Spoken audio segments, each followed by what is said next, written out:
So today, what I'm going to do is share 10 practices I have observed in various clients over now 3 decades. I've been doing this since 1990. And so I've worked with a multitude of organizations, small, large, defense, commercial, IT services around the globe, mostly in America, China, Singapore, Europe, Saudi Arabia. And over those years, there are 10 things that are going to strike me as specific practices that people are doing at the leadership level that really going to set them apart from others.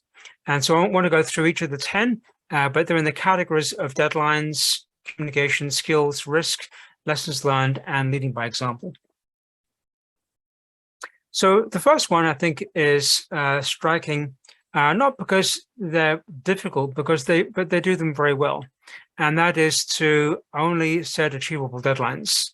So anybody can throw out a deadline and say, here's the deadline, go meet it, but really have no idea at all if it's even feasible, how tight it would be, what the problems would be by the deadline, not being way behind or having things not finished.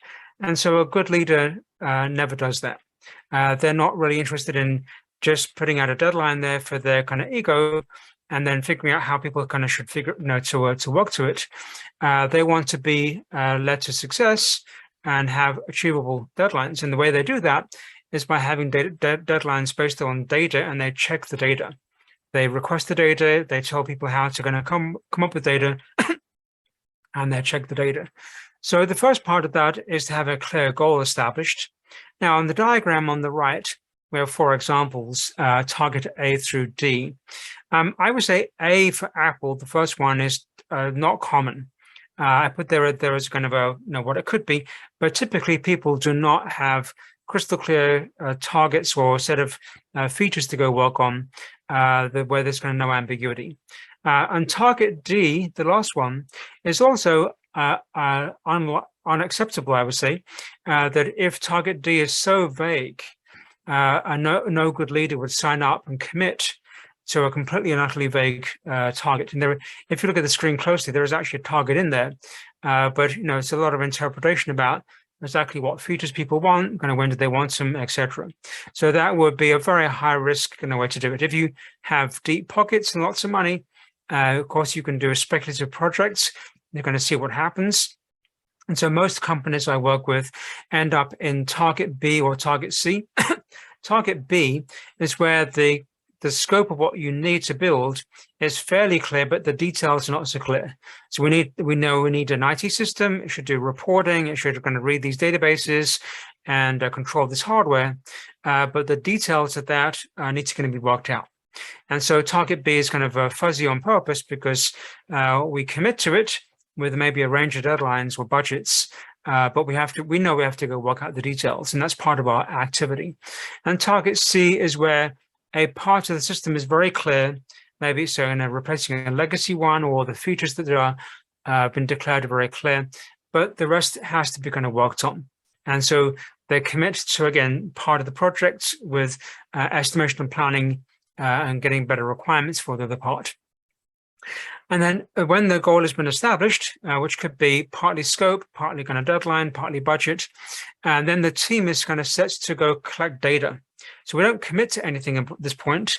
The leadership doesn't do that because they could embarrass themselves and fail.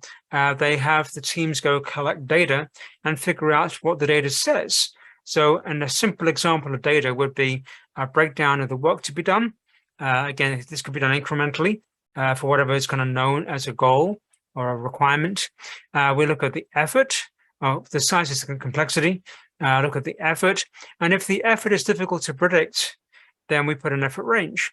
And the task assumption on the far right is a way to qualify the number on the effort and effort range. So again, as we have the assumptions kind of defined, we can go revisit those and then bit by bit work on that range too. So there is good data to figure out what fits, what does not fit, what the priorities are. And so when the management team make a commitment, they know there is good data behind the scenes that basically justified why they can do a particular project.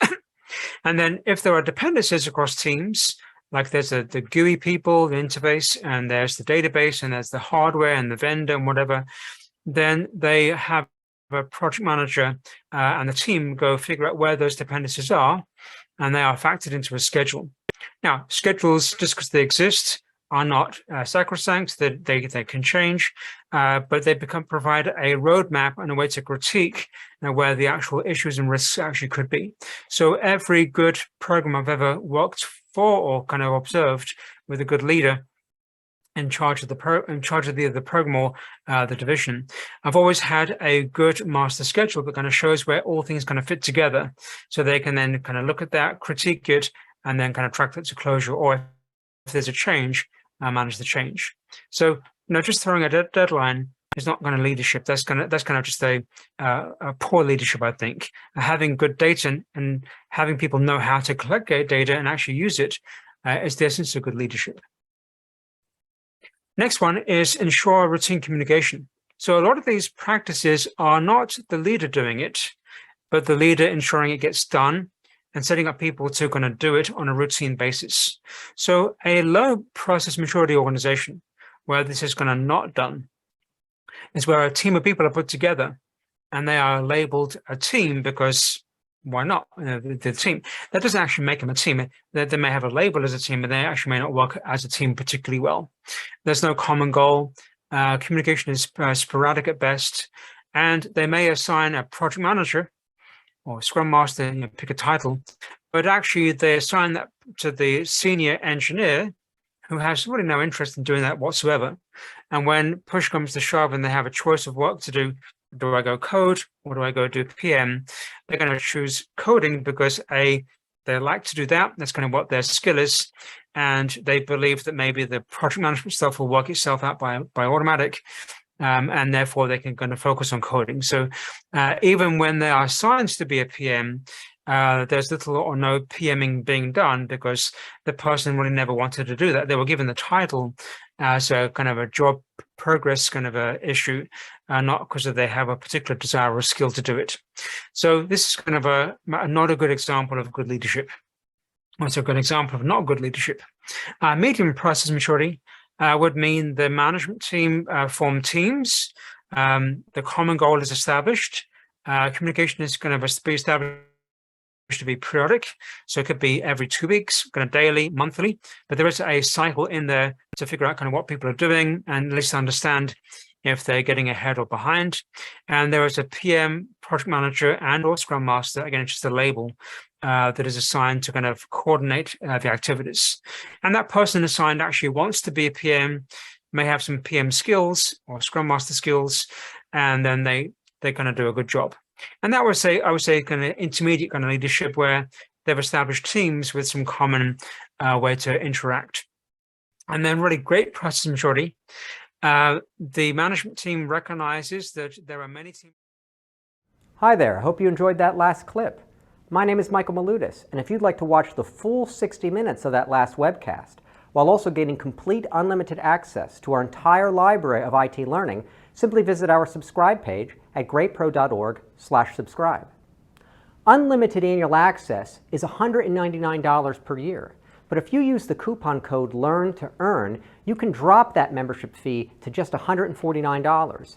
That's less than $13 per month for unlimited access to over 1,000 hours of on-demand career development, covering the entire spectrum of IT management best practices, including business analysis and requirements, software development, quality and testing, risk management, process improvement, project management, and even digital transformation.